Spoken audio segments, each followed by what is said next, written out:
Karin Okang, hein, je suis président, directeur général de la société Leviathan Dynamics. Et bon, moi j'ai eu un parcours d'ingénieur, je dirais. Je suis ingénieur en mécanique des fluides et en énergétique. J'ai été diplômé de l'ENSEM à Besançon et de l'ANSMA, un double diplôme. Voilà, en mécanique générale et en mécanique des fluides. Voilà, c'était en 2009. Par la suite, j'ai travaillé 2 ans en bureau d'études, surtout sur des projets de recherche et développement autour des sujets de l'aérospatiale et de l'aéronautique. Typiquement, j'ai travaillé pour Safran, la division moteurs spatiaux, et pour aussi un petit peu dans l'automobile. Euh, voilà, après 2 ans d'ingénierie calcul, j'ai décidé d'être un peu plus dans l'opérationnel et j'ai été chargé d'affaires dans une grande entreprise industrielle, hein, qui s'appelle Flowserve et qui fabrique des systèmes de pompage, des systèmes de compression et des systèmes de mise sous vide pour l'industrie, beaucoup dans l'industrie chimique, dans l'énergie. Voilà, au bout de 5 ans, en fait, en tant que chargé d'affaires. Bon, j'avais fait un peu le tour je dirais des missions voilà, de l'entreprise. Derrière, comme c'était une boîte qui a été rachetée par les Américains et que le nouveau management ne me plaisait pas forcément et que j'avais toujours eu l'idée de monter mon propre projet, voilà, j'ai décidé de monter la société Léviathan. Et donc, depuis fin 2016, voilà, je travaille à plein temps chez Léviathan.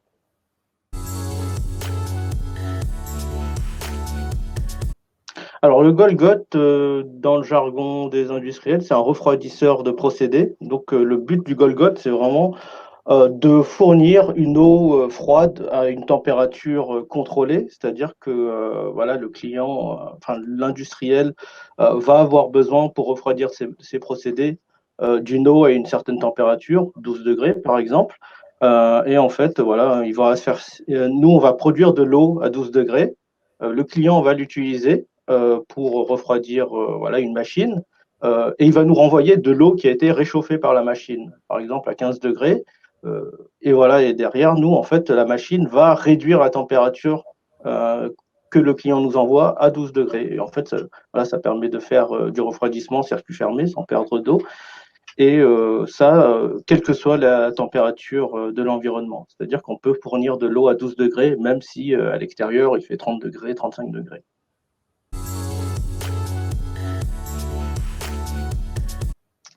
Le Golgot, c'est une machine thermodynamique, parce que enfin, si vous avez fait un petit peu de sciences à l'école, vous savez que les transferts thermiques vont souvent voilà, des températures chaudes vers les températures froides.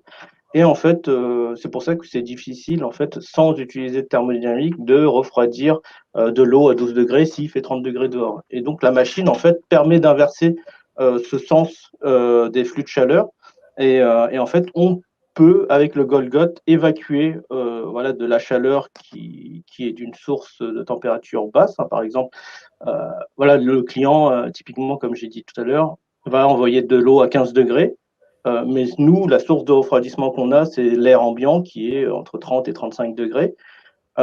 Et en fait, nous, on utilise un cycle thermodynamique qui va permettre d'extraire de la chaleur de la source de 15 degrés et de l'envoyer vers l'environnement qui est de 30 à 35 degrés.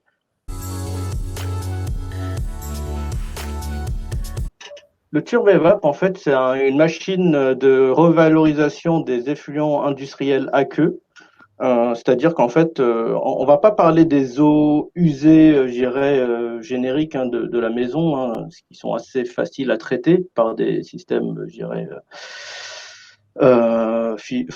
biologiques. Euh, Nous, en fait, on va plutôt traiter des eaux qui sont polluées par voilà, des polluants qui sont assez agressifs, hein, comme par exemple des produits chimiques, des acides, des métaux lourds.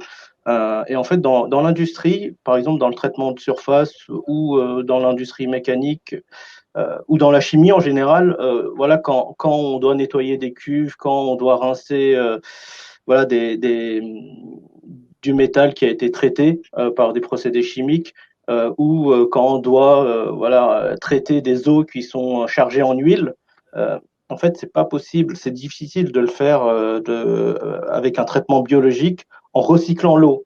Parce qu'en fait, le but du turvérable, c'est vraiment de pouvoir traiter un effluent industriel aqueux, donc voilà, de l'eau qui est chargée en polluants assez agressifs, euh, de traiter cette eau en fait en distillant cette eau et en récupérant en fait une eau qui est suffisamment propre pour être réutilisée dans le procédé. Et avec le Turbevap, en fait, on est capable de récupérer sous forme d'eau distillée environ 95% du volume initial d'effluent. Et donc, il va rester voilà 5% de polluants concentrés qui va être voilà, éliminé par je dirais, des procédés plus traditionnels.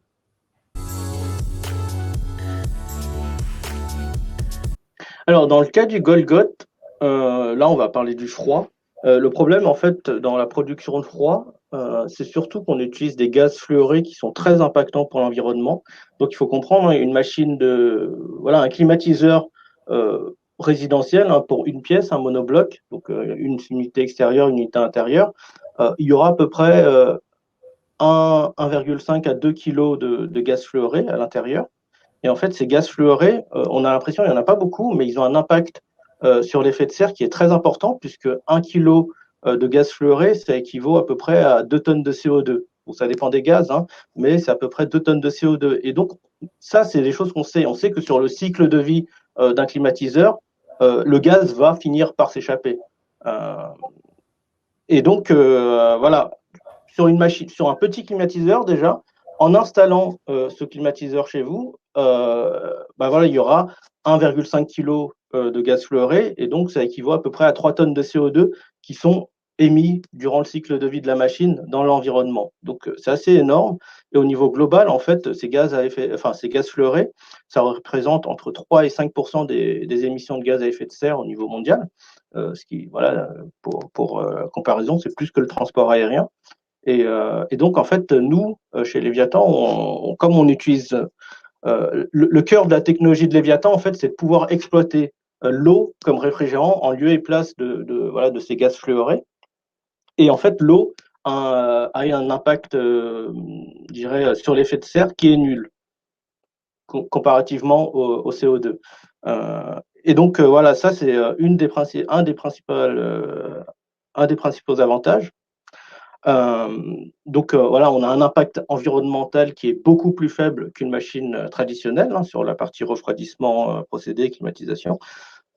Et derrière, en fait, comme on utilise un réfrigérant qui est neutre, on peut l'utiliser, je dirais, dans un cycle thermodynamique assez intelligent. On est sur des cycles à échange direct qui permet justement d'avoir une efficacité énergétique améliorée de 30% par rapport à une machine classique. Et donc voilà, on permet de largement réduire l'impact environnemental des machines frigorifiques et en plus on réduit la consommation énergétique. Alors le Turbevap il répond à une problématique totalement différente. Le Turbevap c'est vraiment, là on va plutôt s'adresser aux problématiques de gestion de l'eau. Il faut comprendre que voilà, il y a quand même une tension, je dirais, sur les ressources en eau potable. Hein, je parle en eau potable parce que de l'eau salée, voilà, on en trouve partout. Mais l'eau potable, en tant que telle, voilà, ça devient une ressource de plus en plus rare. On sait que les nappes phréatiques se vident d'année en année. Hein, et en fait, il y a beaucoup de pression de la part des agences gouvernementales euh, pour justement diminuer la pression sur les sources d'eau. C'est-à-dire qu'on veut que les industriels prélèvent moins d'eau dans les nappes. Et donc, pour ce faire, en fait, il y a aujourd'hui, en fait, on part d'une philosophie où avant, on prélevait de l'eau dans les nappes, on l'utilisait dans les procédés industriels. Derrière, elle était souillée. Mais en fait, une fois souillée, ce qu'on faisait, c'est qu'on la traitait, je dirais, de façon suffisante pour pouvoir la rejeter dans l'environnement. Mais dans l'environnement, elle part dans les cours d'eau et derrière, elle part dans la mer. Et donc, ce qui fait que, en fait, les nappes phréatiques ne se régénèrent pas voilà, de cette façon. Et en fait, aujourd'hui, nous, ce qu'on propose, c'est au lieu de, voilà, de traiter l'eau pour la rejeter dans l'environnement ou dans les égouts, nous, on permet en fait de recycler euh, l'eau qui a été souillée, donc les effluents industriels aqueux. Alors, on a deux brevets aujourd'hui. Un qui concerne surtout sur la partie froid, hein, donc pour le Golgot. En fait, on a développé ce qu'on appelle un cycle à échange direct. En gros, c'est la possibilité d'utiliser directement l'eau réfrigérant comme fluide frigoporteur. C'est-à-dire que typiquement, si on va prendre un refroidisseur, un climatiseur, hein, pour faire simple, un climatiseur collectif d'un bâtiment collectif. Généralement, vous avez une partie boucle de réfrigération qui va permettre de produire du froid. Et donc, c'est le gaz fluoré qui travaille hein, dans un cycle thermodynamique.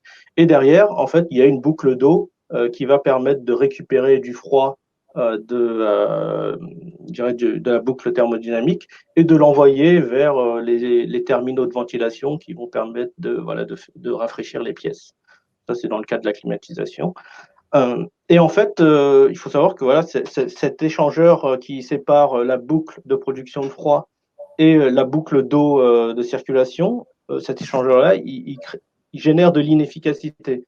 Et en fait, dans le cas de l'eau, dans le cas de notre technologie qui utilise l'eau comme réfrigérant, ce qu'il est possible de faire, c'est d'envoyer directement l'eau réfrigérant vers les terminaux de ventilation.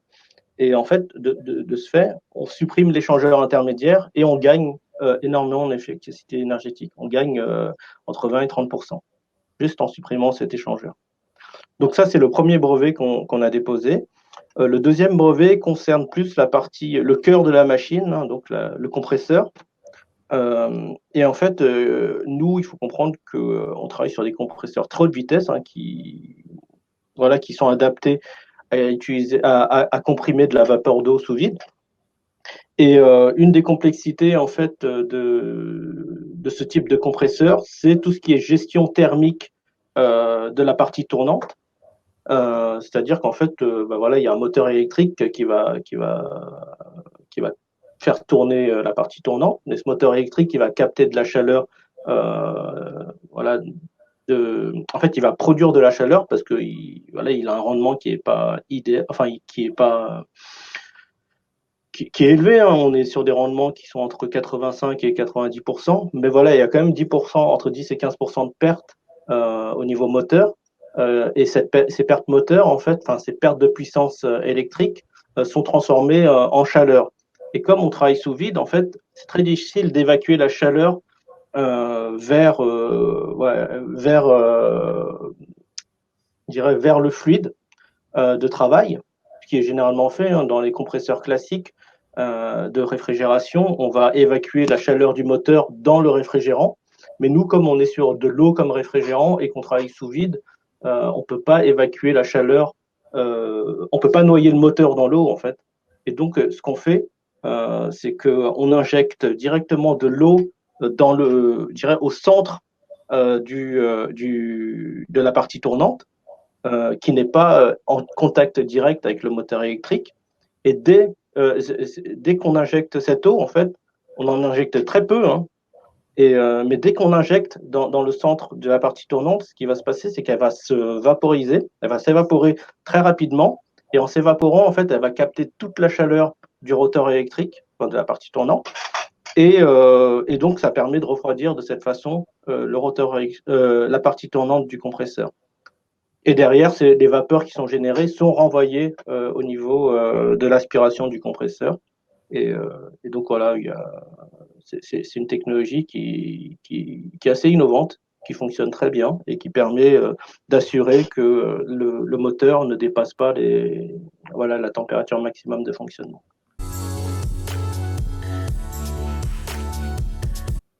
Juste une précision, hein, le TurboVap est déjà sur le marché. Donc aujourd'hui, bon, c'est vrai on est en discussion pour pas mal de ventes, mais on n'a pas encore, je dirais, signé concrètement de contrat. Mais voilà, on a réalisé énormément d'études de faisabilité. Les clients pour lesquels on a réalisé ces études ont été assez satisfaits des résultats. Et donc, voilà, c'est des commandes qui vont arriver. Mais voilà, on est sur des cycles de vente qui sont un peu longs.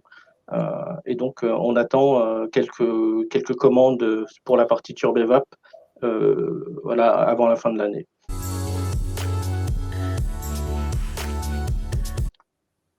Par rapport à tout ce qui est groupe froid, donc la partie Golgot, le Golgot, en fait, la problématique, c'est que on est sur un marché qui est assez concurrentiel.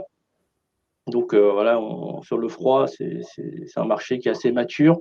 Il y a énormément de concurrents comme Carrier, par exemple, Train, Johnson Controls,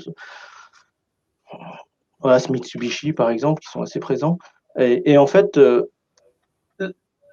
le problème, c'est pas qu'ils sont présents. Le problème, c'est qu'ils ont mis un niveau d'exigence qui est assez élevé. C'est-à-dire qu'en fait, eux, ils ont eu le temps, parce qu'avec le temps, ils ont réussi à fiabiliser leur machine, mais ils ont en même temps habitué les utilisateurs à avoir un certain niveau de fiabilité qui fait que même si nous, on propose une solution qui est techniquement meilleure, ils vont nous demander le même niveau de fiabilité que les machines qui sont existantes. Et donc, en fait, nous, on n'a pas d'autre. Enfin, pour pouvoir commercialiser, il est nécessaire de faire les travaux, justement, qui vont pouvoir garantir la fiabilité du Golgot avant de pouvoir le mettre sur le marché. Voilà, je dirais que c'est le marché qui veut qu'on réalise des machines extrêmement robustes. Oui, c'est ça. En fait, vraiment, la barrière je dirais, technique qui nous reste à franchir, c'est démontrer, parce que pour l'instant, voilà, on a fait des calculs qui permettent de démontrer, euh, voilà, en gérant la lubrification d'une certaine façon, parce que le point critique, en fait, de la machine, c'est la partie compression, c'est le compresseur qui est fabriqué en interne.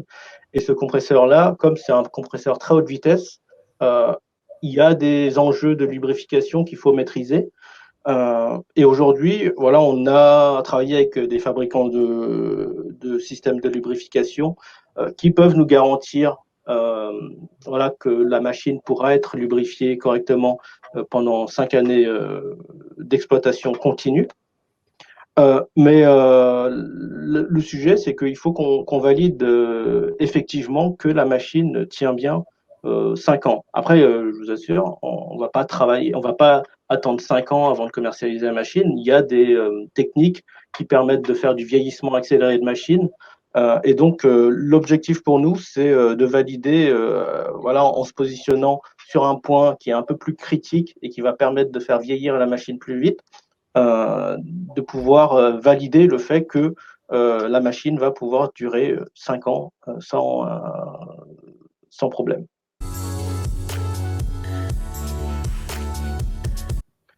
Alors, techniquement, sur le Golgot, il faut savoir que bon, le marché du froid voilà, c'est un marché mature. Il y a des besoins pour tous les niveaux de température. Et je dirais, d'un point de vue technique, nous, on répond, je dirais, un peu mieux, voire beaucoup mieux. Je dirais que d'un point de vue vraiment température, puissance, efficacité énergétique, on répond mieux que les technologies traditionnelles.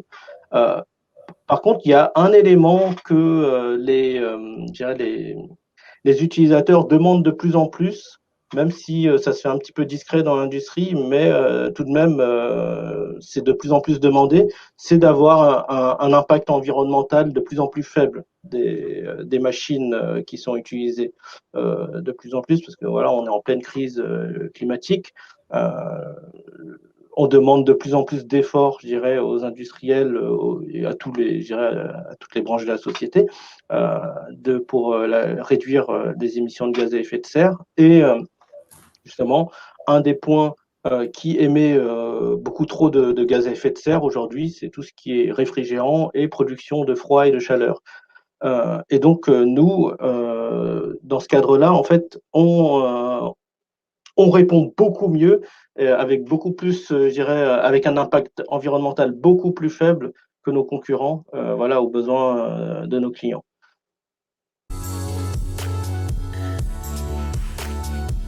Sur la partie TurbeVap, c'est vrai que sur l'évapoconcentration, donc la revalorisation des effluents aqueux par évapoconcentration, je dirais que à l'échelle de l'industrie, c'est une technologie qui est assez nouvelle, hein. Elle a commencé à apparaître il y a à peu près 10 ans. C'est pour ça qu'on a des concurrents hein, sur ce segment aussi.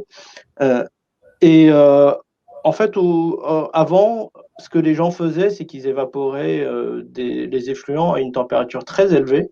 Donc, ils évaporent autour de 90 degrés, entre 85 et 90 degrés. Et en fait, évaporer à une température aussi chaude, ça consomme beaucoup d'énergie. Et nous, en fait, pouvoir évaporer, nous, on évapore les effluents entre 35 et 40 degrés. Voilà, ça permet de diviser quasiment par deux la consommation énergétique des machines d'évapoconcentration. Et en plus, il y a aussi un sujet qui paraît anodin, mais qui est assez important, c'est l'aspect compétitivité. Aujourd'hui, en fait, les machines d'évapoconcentration, du fait qu'elles travaillent à chaud, utilisent forcément des matériaux assez nobles, hein. On va travailler sur voilà, des machines qui sont intégralement soit en acier inoxydable, soit dans des alliages de super inox, hein, comme du duplex, de l'astoloy des fois. Voilà, c'est des matériaux qui sont assez onéreux, qui sont très difficiles à approvisionner et en plus qui nécessitent aussi des terres rares pour pouvoir les fabriquer. Nous, dans notre cas, en fait, comme on travaille à basse température, on travaille, comme je le répète, hein, entre 35 et 40 degrés, il y a énormément de polymères, donc de plastique, qui permettent de travailler dans ces zones de température-là. Et typiquement, nous, on a des constructions en polypropylène, pour ceux qui connaissent voilà, ce plastique, qui permet justement d'avoir une très bonne compatibilité chimique avec les effluents que l'on traite, tout en étant beaucoup moins onéreux que nos concurrents qui utilisent des super ralliages.